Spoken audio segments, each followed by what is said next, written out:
Welcome to Wrestling Talk in the Shop, where we will review wrestling memorabilia and talk all things professional wrestling straight from the wrestling ring.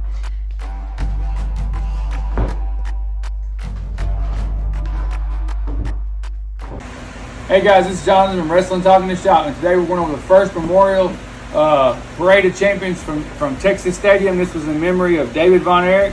This is when Kerry Von Erich beat Ric Flair for the title to start his 18-day run. This was held in Texas Stadium. At the time, it was the largest crowd to ever see professional wrestling anywhere. It was only short. They only held the record for a short time, but this was clearly they were trying to do right by the Von Erichs and give Kerry a token title run. And he beat him with a backslide. How many world title changes have you seen win with a backslide? But this was right after David had passed away. I think he passed away in '83, and this was like the following year.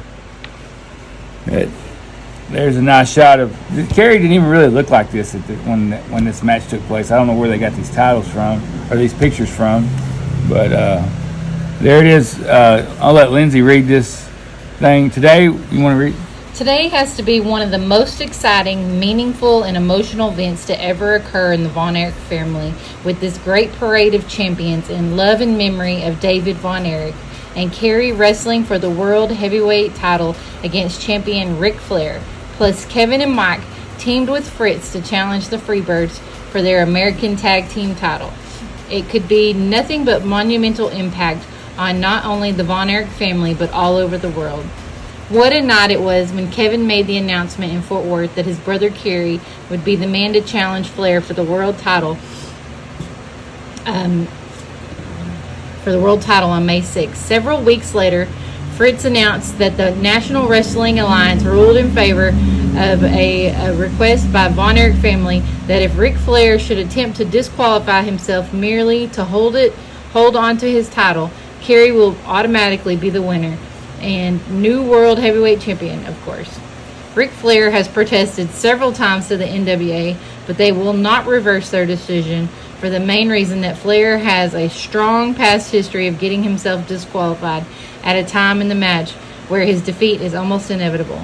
Kerry feels that this decision by the NWA helps his chances of defeating Flair because, as Kerry said, "I'm in the best shape I've ever been, and I need to win this title not only for David and my family, but for all the Von Erich fans who have supported us throughout the years."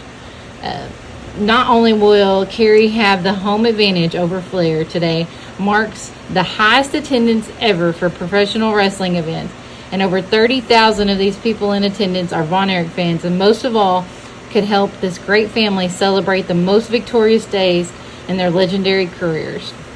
At this time, if Kerry didn't win the title here, they really were going to riot in Texas Stadium. And this tickets were on sale, 6 locations around Texas Stadium. They'd even released a song, "Heaven Needed a Champion," in memory of David Von Erich. And David and the Poet, produced by Norma Johnson, a collector's item for only $5. He was definitely trying to profit off of his son's, But Fritz was definitely a businessman. That's first and foremost. And then there's another article about Chris Adams versus Jimmy Garvin. And Sunshine and Precious. Yeah, Sunshine was she was with Chris Adams, and Precious was with Jimmy Garvin, which I know Jimmy Garvin had Precious as his manager at some point in time. And Fritz, he come out of retirement for this match, and of course they won the 6-man title here. We'll go over the match card here. Sure. And then here's the article. When Michael Hayes made his formal challenge and stipulations to the Von Erichs for the 6-man World Tag Team title, he and Tag Team Champion Freebird's brother had no idea what would be happening today. The Freebirds wanted to wrestle their challengers the way they learned to wrestle growing up on Bad Street in Atlanta, Georgia. Hayes told the Von Erichs that they could wear boots, jeans, and any kind of accessories they wanted. The champion Freebirds claim that they always wrestle their best when they go back to their grassroots way of wrestling. However, on April 16th, Fritz Von Erich made a startling announcement to Michael Hayes and the rest of the world by announcing his comeback to the ring for one special event. Fritz knew that Kevin and Mike preferred someone from the family to round out their tag team, but with Kerry wrestling for the world title, he was unavailable. So not wanting to see his boys' title chances go down the drain, Fritz agreed to come out of retirement and help gain the tag team title, which he feels his boys are entitled to. And to add to the Freebirds' anguish and anger, the NWA has ruled that his replacement of Kerry by Papa Fritz as a substitution, and should the Von Erichs win the world 6-man tag team title from the Freebirds, Kerry will automatically share that title along with Kevin and Mike. If this occurred, along with the title win over Ric Flair, Kerry Von Erich could be the only wrestler in history to hold 2 major world titles. Fritz commented, "I'm doing this not only for my boys, but it's about time that people over the world recognize the fact that the strongest, most talented wrestlers come from the state of Texas. An event such as this alone should prove to the world that Texas wrestlers don't get older, they just get better." And then here's the match card here. We'll go Johnny Mantell. He is still around today. He was involved in that. He was involved in the Pro Wrestling Hall of Fame in Wichita Falls. They've closed. I don't know what he. But he was involved. He was running that museum there for a while. He was versus. This was the first match.